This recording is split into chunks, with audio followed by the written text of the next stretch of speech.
on the set of The Wellness Effect here in hot Trinidad and Tobago.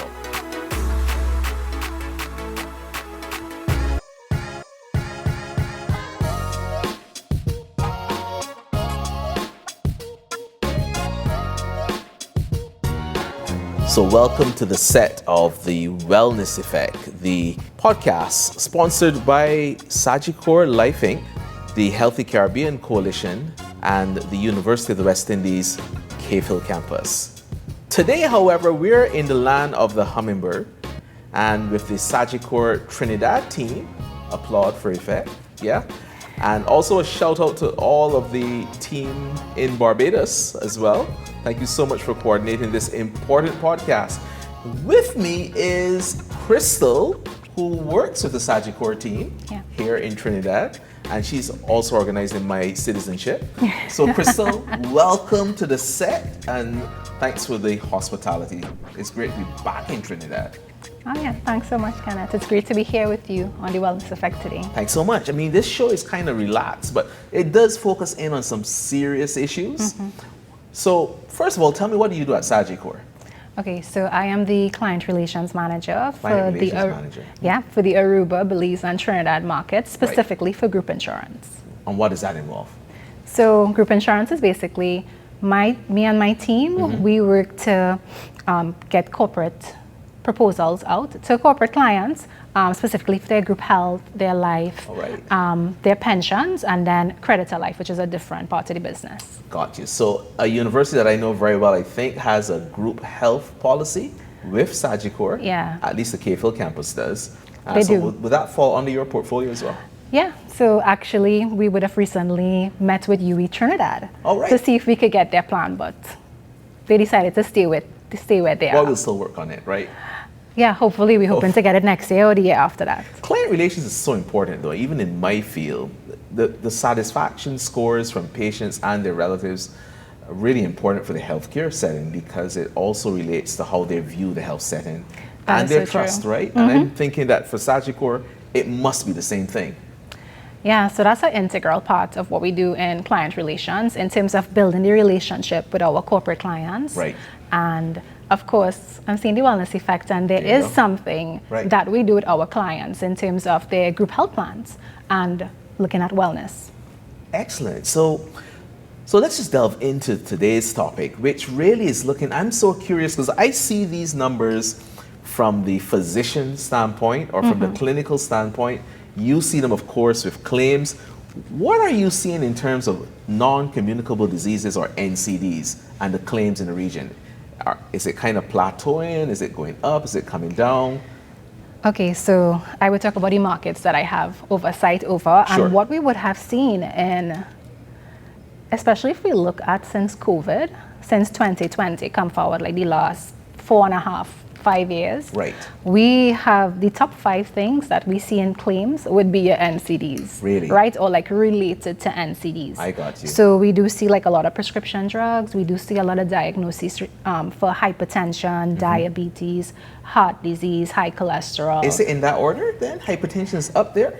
I would say it probably goes in terms of hypertension, diabetes, and heart disease. Those 3 kind of rotate. Right. Rotate each year. So actually recently at the Caribbean Cardiac Society meeting in Trinidad, some data was presented from Tobago and the prevalence of hypertension in those over 50. So neither of us, but those over 50, right, with a prevalence of 78%. That's significant. That is very, very high. Yeah. And of course, hypertension is driving all these different health outcomes like stroke, or in Barbados, we call it a Passover. I'm not sure what they call it in Trinidad. What do you guys call it in Trinidad? I think it's a stroke here. A stroke, yeah. We call it a Passover because we just hate to say the word stroke. And of course, heart attacks, of course, driven by hypertension and ischemic heart disease. Yeah.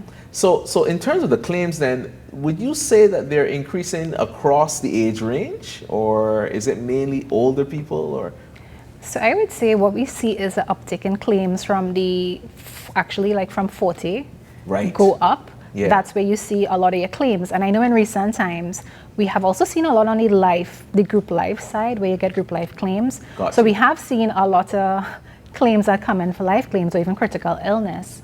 where it would be on the life side, you would see diabetes, hypertension. All of these things are listed as some of the causes of death. And then on the critical illness side, we are seeing a lot of like stroke and cancer. Right. Those would be two of the more frequent ones. I mean, we do see some like heart, what do you call it? Like heart surgery disease. for heart. Heart surgery, cardiac surgery. Yeah, we do see that as well. Yeah. It's interesting you mentioned cancers because many people don't see cancers as being a non-communicable disease.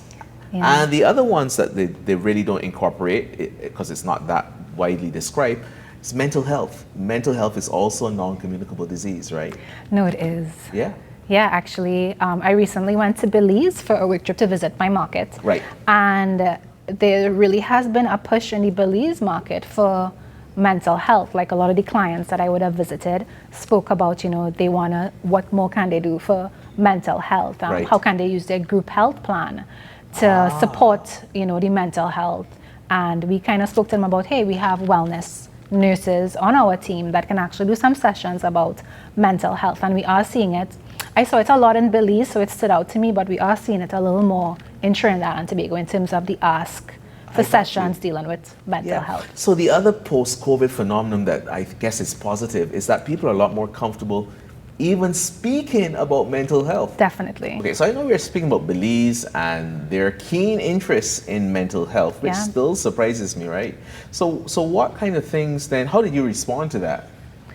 So in meeting with our clients and hearing their cry about having some sessions for the employees for mental health. Right. I mean, how we deal with it is that, we let them know that, hey, you have a group health plan that is there to support mental health in terms of it has a psychiatric benefit as well as a psychologist benefit. I did not know that. Right. Yeah, so your employees can, use the number of visits for the year. Right. And usually, like with our psychiatric, especially in Trinidad, we don't have a limit on the number of visits that you can have for the year. But with your psychologist, it's normally around 20 visits for the year. And we encourage them to use that, but to also implement maybe an employee assistance program where the employee could first get some access to mental health care through the company. Right. And then if it's, I don't know, if they offer 10 or 20 sessions per employee, when that is exhausted, then they still have their health plan to support their mental health for the rest of the year. So that is so interesting because, like me, I'm sure the viewers out there really do not think that an insurance company goes that far. That is really client relations. I mean, I kind of just see insurance companies, not only Sagicor, but in general, just kind of focusing on the claims and not really the wellness of your client, but just keeping the claims down. Yes, we know. But you guys actually seem to have more of a vested interest in the total wellness, especially mental health. Well, like you mentioned, keeping claims down, right? Yeah. But part of keeping claims down is being proactive. Of course. So I don't know if you have a health plan, and you may know that you have a preventative. Guess with who? With Sagicor. You would have a preventative care benefit. Yes. Right? So apart from the part of the plan that you can look at for psychologist visits and psychiatric visits. Yeah. There is the part of the plan that deals with wellness in terms of you would have, if I look at a Trinidad plan, they would usually have an amount maybe between $1,000 and $2,000 as part of their plan benefits, where every year they can use that money to go and get a wellness check, right? And it doesn't have any deductible, there's no co-insurance, so they are reimbursed 100%.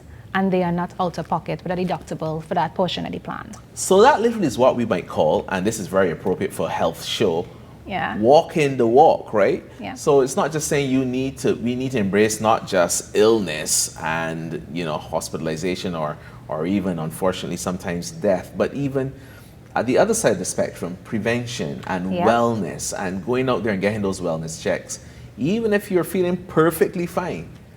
Yeah, because the lowering the claims, if you use a preventative benefit, that prevents you from having a major illness just suddenly appear, right? So if every year you go and you get your lipid profiles, your HbA1c. So lipid, that's like cholesterol. Yeah, your HbA1c. For diabetes.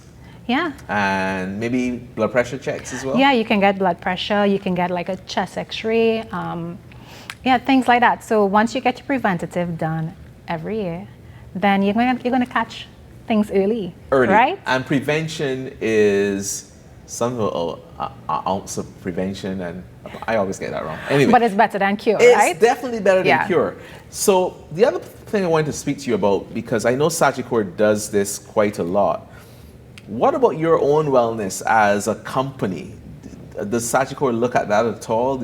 You must have been part of, I know Sagicor Barbados, so now I'm telling some of your stories. They have so many things like wellness Initiatives. Wednesdays. Yeah, right? And I feel as if when I enter the Sagicor space, it's like a wellness space where you're not just kind of selling insurance, but you're creating wellness. And we had Sagicor's director on, Paul Ennis, and he certainly, his lifestyle has been a model in terms of not just his leadership style, but his lifestyle for wellness as well. And I think that's important, right? Yeah, I mean, internally, our HR teams, I know they work really, really hard yeah. in terms of promoting wellness. HR, we love you. Not all the time, but this time we do. Yeah, so I mean, I could talk about the Trinidad market. Every year we have like a wellness fair. Right. Take place in our head office and in our San Fernando office, where employees can go, they can get their eyes checked, they can go and get their basic screening. I know the women might be able to go get pap smears, and the men able to get their PSA test. PSA testing. So they do a lot, and not just cancer. Yeah, so not just that, but I mean, they also have like little webinar sessions for us to join from time to time, depending on the month. So like, there's a month that's for cancer. There's a month for everything, right? Including Carnival. But yeah, there's a month for everything. But they do have those webinars that we could log on to for like a little hour or so. Right. And they usually invite some type of specialist to talk to us about health and wellness, depending on the month, of course. Let me just say for the record, no hypertension specialist, especially in Barbados, has ever been invited, but I will hold you to it, Sagicor, Trinidad. Yeah, let us know. There you go. We know who to get on next time. So we are almost to the end of today's podcast, but we're going to come back after the break and talk and wrap up. But also, we hope that during the break, you are staying hydrated with water. Thank you, Sagicor, as well as getting some steps in as well. We'll be right back. Marketing is one of the most powerful tools used by the food and beverage industry to promote their products and to increase their consumer base. And what better consumer base to start with than children? I live this at home. I have 2 young boys. I prepare lunches for them every day. They are coming home and telling me about the popular fast food brands and the popular soda drink brands and the popular drink brands and how they want that in their lunchbox. And it really makes it difficult for me as a parent to support the healthy diets that I'm trying to promote. We need to do a much better job of creating an environment which helps us as parents to make the right decisions for our children who can't do that on their own. Welcome back to the set of The Wellness Effect, a partnership of Sagicor, the University of the West Indies Cave Hill campus, and the Healthy Caribbean Coalition. On the set with me is Krystal, a member of the Sagicor team here in Trinidad. I want to say a shout out to the entire Sagicor team who are in the background behind the cameras. Don't worry, I have photos of them as well. Thanks so much for hosting us here. And when we went to the break, we were talking about some wellness initiatives that Sagicor has been involved in. And I guess one thing I've always wanted to know, being outside of insurance, of course, is do you have peak seasons in terms of claims? Yeah, so definitely. What you would find is that we get a lot of claims at the beginning of the year because, everybody with their New Year's resolutions. So at the beginning of the year, you see a lot of preventative. You see a lot of preventative claims in the beginning of the year. And then July, August, vacation time, when people are home with their kids, you would tend to see claims coming in there. And towards the end of the year, towards the end of the year as well. The end of the year? Yeah, when everybody's rushing to make sure that they could make the best use out of their medical plan. Because the plan ends the end of the year, right? Yeah, so deductibles start at the beginning. So at the end of the year, they want to make sure, they don't get that next deduct. They don't get Makes sense. So that is quite clever. Yeah, so there are some hot seasons. So the other thing that has always kind of been in my mind, is there a male-female difference in terms of claims?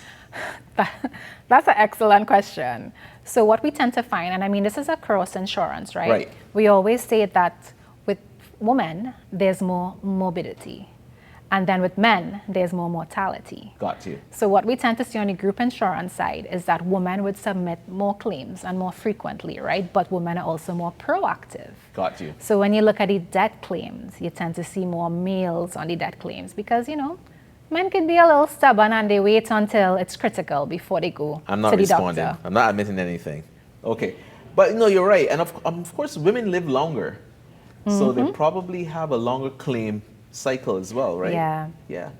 This has been so educational for me. I mean, I sitting on the other side of the fence, you don't think that all these things are happening behind the scenes of an insurance company. Yeah. And that you're actually doing so much to engage in the communities that you serve and not just kind of sell products, right?